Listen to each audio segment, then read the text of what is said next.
Buenos días.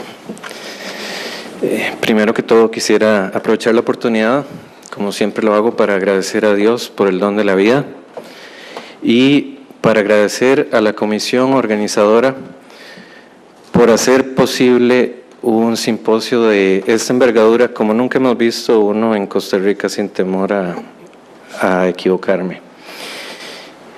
También quisiera agradecer a todos los ponentes y a todos los asistentes por hacer esfuerzos tan grandes, por estar acá, en especial a los que vienen desde tan lejos como don Ignacio y todos los que vienen del otro lado del Atlántico. A manera de exordio quisiera decir que el tema que me tocó podría parecer muy poco interesante, muy poco sexy, pero entonces vamos a tratar de darle un tratamiento un poco diferente. En cuanto a la dispersión normativa de Costa Rica, todos sabemos que existe el Código Civil, el Código Procesal Civil, el Código de Comercio, con unas normas que reenvían de acá para allá, lo cual nos deja vamos a ver si logro hacer que funcione el aparato. Creo que voy a necesitar ayuda. De acuerdo. Más o menos este es una imagen del sistema concursal costarricense. Yo lo llamaría el nudo gordiano. Estamos aquí para debatir cómo desatar ese nudo gordiano. Y si no logramos desatarlo, pues por lo menos cortarlo, ¿verdad? A ver si podemos lograr hacer avanzar nuestro derecho concursal. Ese nudo gordiano está compuesto por una miríada de leyes que tiene que conocer el juez concursal o el juez que tenga que resolver, que normalmente es civil, pero fuera de San José es el juez civil, que a la vez es laboral y que a la vez es de familia y no sé, a veces podría ser agrario, etcétera, depende del juzgado del que se trate. Entonces, imagínense ustedes cuando le llega un caso de estos a un juez que lo que resuelve es civil, laboral y todas esas materias, y le llega un caso concursal, de repente, como dijimos ahí, no uno en 1 millón, sino uno en 5 millones. Lo primero que hace es llamar a don Cristian, me imagino yo, o a alguno de los jueces que resuelven estas materias en apelación para ver qué hace con ese expediente.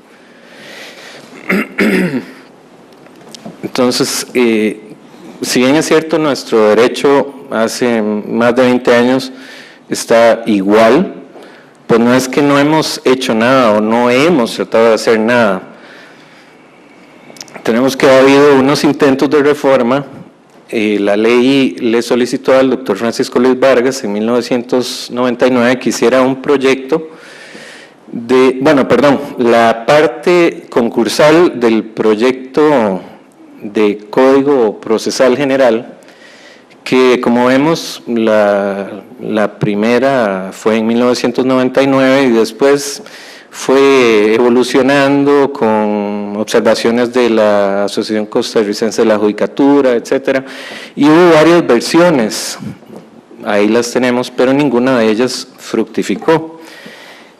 Ante la crisis que nos impactó, también don Francisco Luis Vargas Soto vio la necesidad de hacer por lo menos un parche para ver si podíamos ayudar un poco más a las empresas en crisis. Entonces, eso produjo este proyecto de ley 18.135 que tuvo un buen ambiente y pasó el primer debate, pero desde ese entonces está durmiendo el sueño de los justos y las empresas siguen en la misma situación. Entonces, eso me lleva a hablar un poco del panorama actual que tenemos. En nuestro país tenemos entre ejecuciones hipotecarias, prendarias y monitorios alrededor de 39,000 casos por año. Es un aproximado. Y eso sin contar la ejecución de los fideicomisos de garantía, que es imposible tener un número siquiera cercano a la realidad, porque estas son ejecuciones privadas, entonces no hay modo de saberlo realmente. Ahora vamos al Parque Empresarial Costarricense, el cual, como vemos, está compuesto en un 75% por pequeñas y medianas empresas. O sea, la grandísima mayoría de las empresas en este país son sumamente pequeñas, pero ellas producen el 25% del empleo, el 12% de las exportaciones, el 32% del Producto Interno Bruto, y dato alarmante, en un año, entre el 2013 y el 2014, desaparecieron 3% de esas pequeñas y medianas empresas. Entonces, ante esto vemos lo necesaria que es la reforma concursal, porque estos son de las empresas que se tiene datos, pero como decía don Ignacio, hay quiebras, bueno, hay empresas que ni siquiera llegan a la quiebra, que simplemente desaparecen. Entonces, en Costa Rica las quiebras son como una leyenda, ¿verdad? Aquí ninguna empresa quiebra prácticamente, todas desaparecen, pero no quiebran. Perdón por la interrupción, ¿qué es una pyme en estos números? Pequeñas y medianas empresas. Sí, pero ¿cómo se define? Hasta 100 empleados son todavía medianas empresas, más allá de 100 son grandes empresas. ¿75% solo? Otro dato importante, el desempleo en Costa Rica en el 2003 era del 8.3%, y en el 2014 del 9.7%, es decir, casi, bueno, un 1.4% para ser exacto. Ante esta situación y conociendo nuestro derecho, ¿cómo están las empresas en nuestro país? Más o menos gráficamente están así. Es un clamor de las empresas de nuestro país por esa reforma concursal que les dé un instrumento que pueda ayudarles a salir de esa crisis, ¿verdad? Y bueno, si bien es un clamor de las empresas, pues también las empresas prácticamente lo único que le queda es rezar muchas veces, porque el derecho nuestro es tan anticuado y necesita tanto esa reforma que a veces es mejor rezar que meter un proceso de estos, porque muchas veces llegan empresarios a nuestro despacho y después de que le explicamos cómo es el proceso y todo lo que implica, cuánto cuesta, nos dan la mano y nos dicen, bueno, muchas gracias, un día de estos le envío los documentos y no vuelven a aparecerse, ¿verdad? Porque una vez que uno ingresa en uno de estos procesos es más o menos como pasar el Rubicón, ¿verdad? O sea, usted lo pasó, pero no sabe después de ahí qué va a suceder. O sea, es sumamente riesgoso, los resultados son muy azarosos. Entonces, ante eso, ¿cuáles son las alternativas que tenemos? La más fácil, ceder ante la tentación de la globalización de la indiferencia, como dice el Papa Francisco, no hagamos nada, ese problema no es mío. Mi empresa está muy bien, las empresas de mis familiares están muy bien, no me interesa, no me afecta, pero ya vimos con estos datos que sí nos afecta a todos, porque entre más desempleo haya, más pobreza haya, entonces nunca vamos a alcanzar eso de lo que hablaba don Andrés, ¿verdad? Esa erradicación o por lo menos disminución de la pobreza. Entonces yo vengo a hacerles más o menos un resumen de lo que yo, sí, digamos que un sueño que tengo, el sueño de la reforma del derecho concursal, al que tenemos igual todos los que somos operadores de esta materia. En primer lugar, como el Código Procesal o el proyecto de Código Procesal General ofrecía, era unificar todas esas leyes en una sola que estuviera bien claro, o sea, cuál norma era aplicable, porque ante una situación, les voy a poner un ejemplo, en una quiebra, si hay que hacer o no, hay que hacer una junta de calificación de créditos. Y un ejemplo que les pongo, porque a don Cristian yo lo conocí aquí al juez concursal, que antes era juez de Limón, juez civil y de trabajo y quién sabe cuántas cosas más de Limón, le llegó un caso de estos y él hizo esa junta de calificación de créditos. Desde mi punto de vista, esa junta no había que hacerla, pero él la hizo y yo no lo culpo porque la reforma que hizo, que introdujo el Código Procesal Civil no fue muy clara y entonces dejó unos cabos ahí sueltos. Entonces, bueno, él la llevó a cabo. Y unos años después, aquí en San José, siendo juez concursal, otra vez llevó a cabo esa junta en una quiebra, no me acuerdo de cuál empresa. Aquella de Limón era bananera, que por cierto, conocí la frontera de Costa Rica con Panamá, allá en Zixabala, gracias a esa quiebra. Y entonces, posteriormente, en una conversación con don Cristian me decía, sí, bueno, es que eso no estaba claro y precisamente ahora sí lo tengo claro porque precisamente el tribunal del que forma parte, don José Rodolfo, posteriormente vino con una jurisprudencia que decía que esa junta era innecesaria, esa junta de calificación de créditos. Entonces, no estoy haciendo esto para criticar ni mucho menos a don Cristian porque él hizo lo que según una interpretación que no le podría dar a las normas había que hacer, pero según otra que no podría dar no había que hacer. Entonces, eso es simplemente para darles un ejemplo. Es sumamente importante la especialización. En nuestro país, como lo decíamos, solo hay un juzgado concursal. Y no importa que solo hubiera uno. El problema es que cuando llega, digamos, al juzgado, ahorita tenemos un caso en el juzgado civil y laboral de Aguirre, el juez no sabe qué hacer y entonces, si por lo menos ese juez civil tuviera una capacitación del Poder Judicial para saber algo de esta materia ya más en detalle, pues muy probablemente los resultados serían mejores. Y les digo eso porque este problema, por ejemplo, en un juzgado de Cartago la ley dice que tiene 5 días el juez para abrir el proceso, porque es algo que urge realmente, es una empresa que está en cuidados intensivos. En Cartago duró el juez más de un mes abriendo este proceso, y por más que tratamos de hablar con el juez y con la, no sé, secretaría de la corte, o no sé ni con quién más tratamos de hablar, pues no se logró y hasta más de un mes después se abrió el proceso.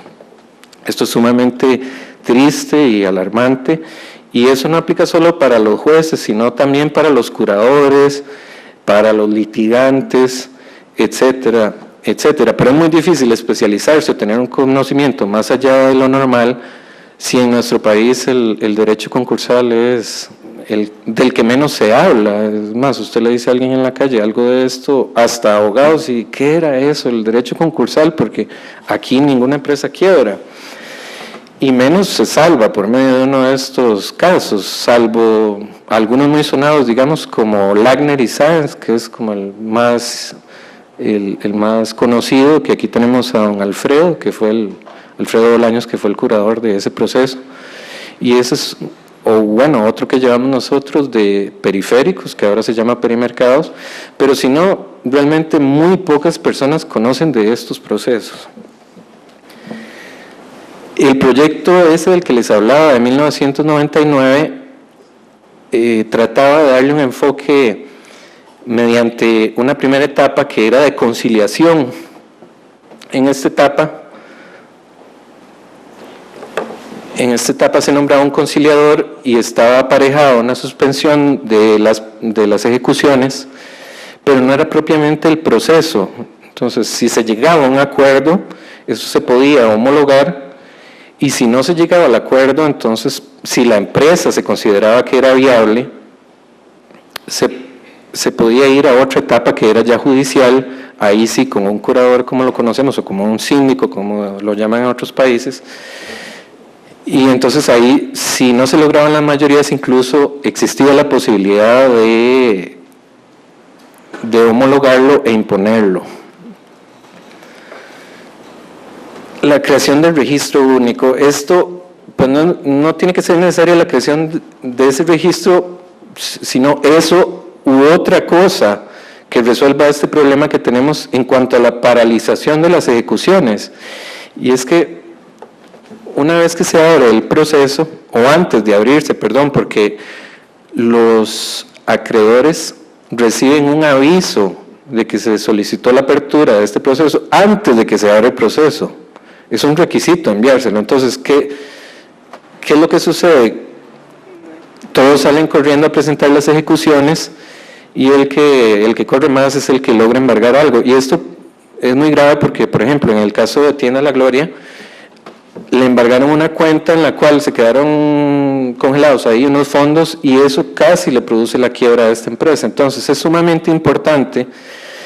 En el proyecto en realidad no decía esto, en el proyecto lo que decía era que una vez que se abría el proceso, se le enviara un correo electrónico a cada juzgado de cobro, bueno, en ese entonces no existían, pero bueno, cada juzgado que podía tramitar una ejecución para que ni siquiera le dieran curso, ¿verdad? Entonces, en eso hay que avanzar porque cuando uno solicita un proceso de estos, a veces gasta más tiempo en paralizar las ejecuciones que en el propio proceso concursal. A veces hemos tenido que paralizar 15 o más procesos en juzgados por todo el país. Y esto es sumamente desgastante, no solo para uno, sino para el Poder Judicial. Imagínense, a veces hace 15 días nos notificaron una resolución donde paralizaban un proceso, pero esa paralización se dio después de que apelamos. Duramos 2 años para obtener esa paralización.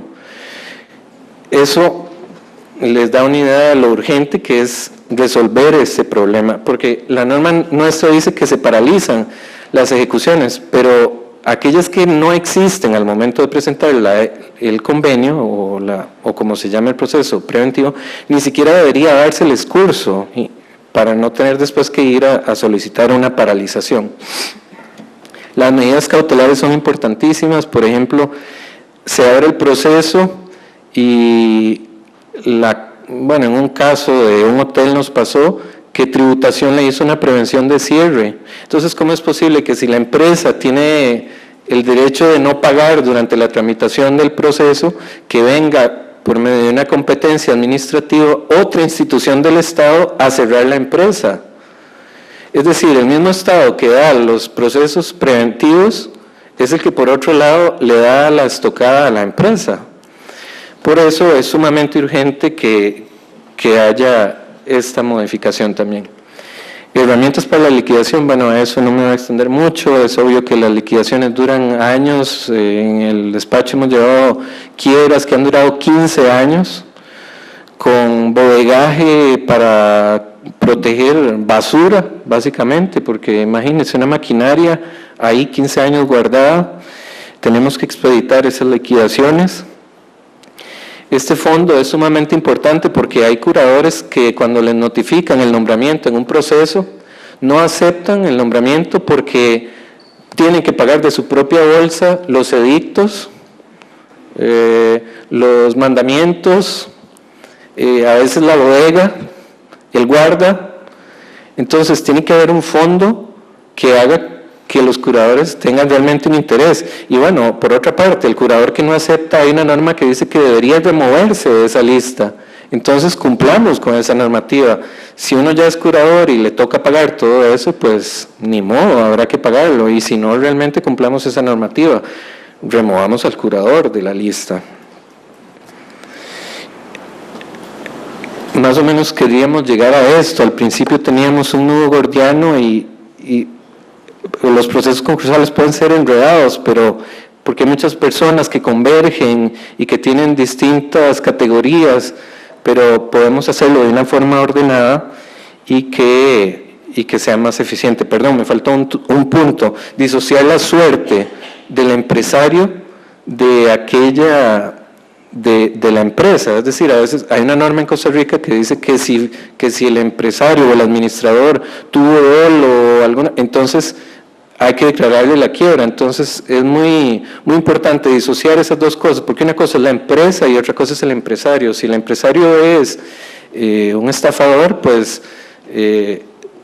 pongámosle las penas que se merece, pero a la empresa salvémosla porque con esto estamos salvando las fuentes de empleo, los impuestos, y podríamos eventualmente llegar a eso de lo que nos hablaba don Andrés, a reducir la pobreza y y a un mejor reparto de la riqueza. Muchísimas gracias por su atención y que Dios los bendiga a ustedes, a sus familias y a sus trabajos. Muchas gracias.